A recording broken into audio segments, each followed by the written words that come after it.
توحید آموزید، توحید فهمید، آداب شما، اخلاق شما به وجود میاد. خیلی که اهل بدعت امروز میبینیم که خیلی برادرهای ما را طعنه به بی‌ادبی میزنن، میگن اینو بی‌ادب است، اینو بی‌ادب است. وقتی که سوال میکنید که چرا، میگن که اینو همه را کافر میگن، مشرک میگن.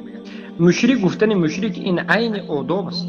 آداب در نزد کیست؟ در نزد الله است. الله وقتی که مشرک را مشرک گفت، رسول الله گفتند، اجماع ثابت شد، ما باید آداب را به الله نشان بدیم و به الله بگیم که ای الله تو حق میگویی، تو مشرک را مشرک گفتی، منم مشرک میگم. اما این کاری ما برای مشرکین به آدابی میتابد، برای اینکه مشرکین میخواهند که ما مشرکا را مسلمان بگوییم. برای همین اونها حکم الله را به آدابی میگویند. قسم به الله، نه من و نه دیگر برادری که از اهل سنت در جماعت است، ما نمیخواهیم که در نزد مردم به آداب باشیم و در نزد الله از همه به آداب ترین مردم باشیم.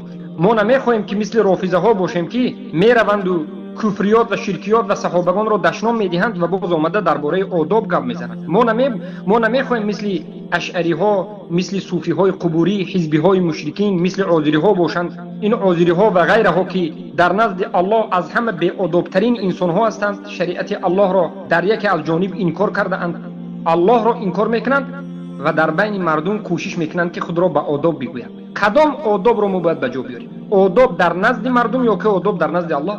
آدابی که به ما فرض است که به جا بیاوریم در نزد الله است. ما مشرک را مشرک میگوییم، این بی آدابی نیست، این دین ما هست و این را الله امر کرده است. کسی که مشرک را مشرک گفتن را بی آدابی میگه، این مرتد است.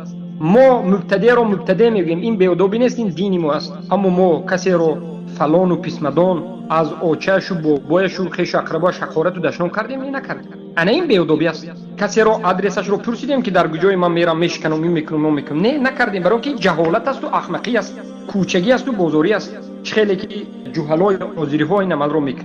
پس همون کسایی که خیلی دعوای آداب رو دارند از اهل بدعت، همونها احمق ترین مردم هستند که با واسطه آداب میخوان شریعت رو نابود بکنن. به آداب و آداب رو باید در منهج فهمید، با واسطه منهج فهمید. هر چیز با سبب منهج باید فهمیده شد.